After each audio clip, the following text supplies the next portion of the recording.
self-care in relation to body smells and odor. Now, we can't talk about self-care without talking about smells.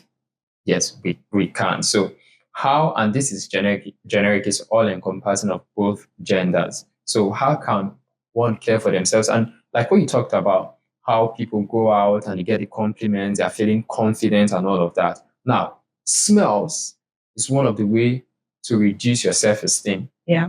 When people tell you like, or when you hear people talking behind you and like, this guy has a body or whatever. Some people not even package it. He has a BO.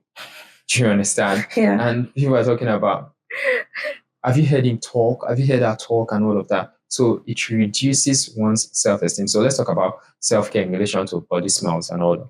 All right. So first of all, I would like to define what body smell is. Okay.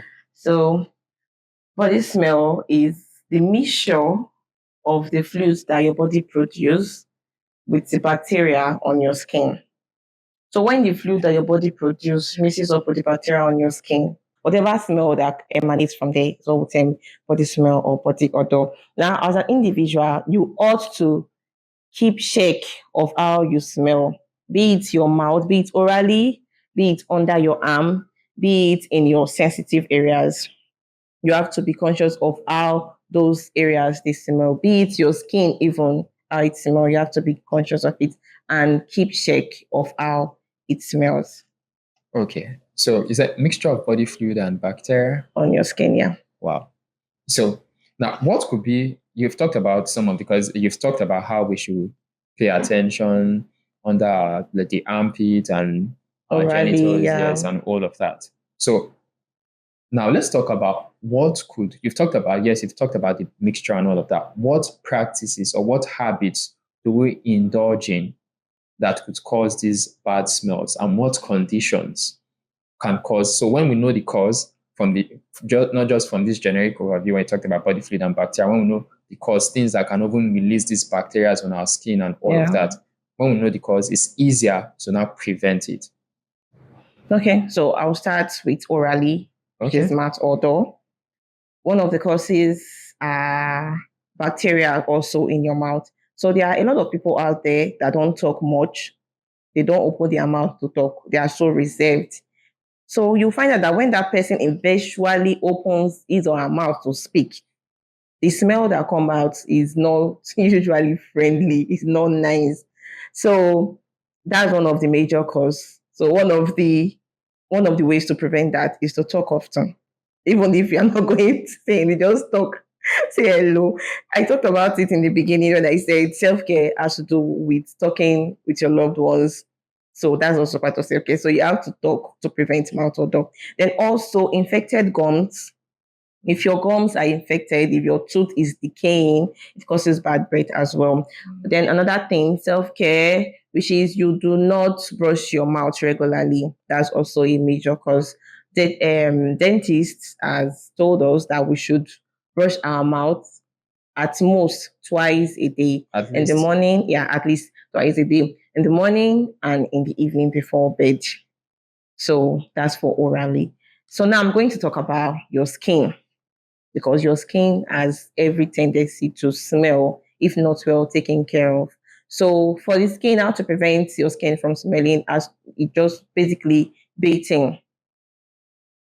So we'll go out there today and we'll see youths that they come out daily without taking their bath. I know of someone that has gone 2 days without taking his bath, and is a very active person. He goes out, he goes to work. When he comes back, we tell that he's very, very tired and he'll sleep off. The following morning, he said he's hurrying back to work again and he will not take his bath. That kind of person, when you go close to the person, not just the mouth or the underarm, now the skin itself will start smelling. For example, mad people on the streets. If you pass a madman, you know that yes, this person is obviously mad because of the smell that comes out. You know that this person has not taken care of his or herself for a very long time. So that's for the skin. Then for the underarms, we have shaving, bathing regularly, using antiperspirants, using deodorant, and perfume products. So I've talked about bathing, then shaving. You are not George Bush. So I don't know why you will be keeping hairs under your arm. Pun intended, please. Pun intended. I don't know, you be keeping hairs under your arms. I don't really see. Did you want to weave it? So that's another cause of smell emanating from your other arms. Not shaving regularly, causes bad smell to come out. Then not using antiperspirant. For so many people out there, they sweat a lot.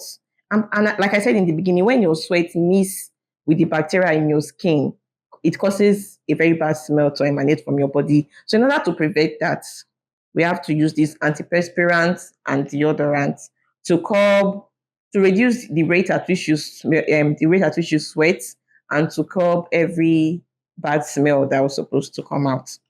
Okay. That's for underarms. So you've talked about mouth odor, which is you should talk often, but for persons that maybe they have reasons to be quiet, you can apply mint, yeah, to your mouth to get fresh breath. Then you talked about infected gums, and tooth decay. So this is not an intentional habit; it's a medical condition. So it shows that some health conditions can bring about bad smell. Yeah. Then you talked about the skin bathing often, shaving, using antiperspirant and deodorant. So now for the antiperspirant stuff, I've heard arguments that say antiperspirants are not very good because they stop you from sweating, and sweating is needed. What do you have to say about that? Sweating is needed, yes, as a mode of excretion, as a mode of the body removing waste from your body. But that's not the only way the body removes waste from the body. You urinate, you use the restroom, you sweat through your skin. Sometimes during the day, you notice tears coming out from your eyes. When you talk, you release saliva. So those are the body's method of removing those waste products from the body, not just sweating under your arms. Okay. Then now, still talking about body smells and odor, let's talk about poor hygiene.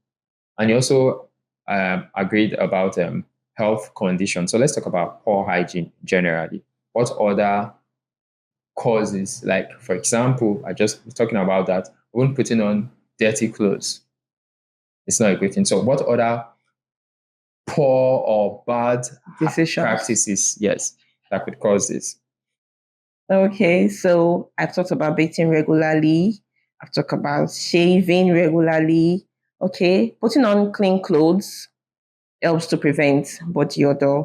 So for an individual that wears the same clothes he wore yesterday, definitely when you come out, you give off a bad smell.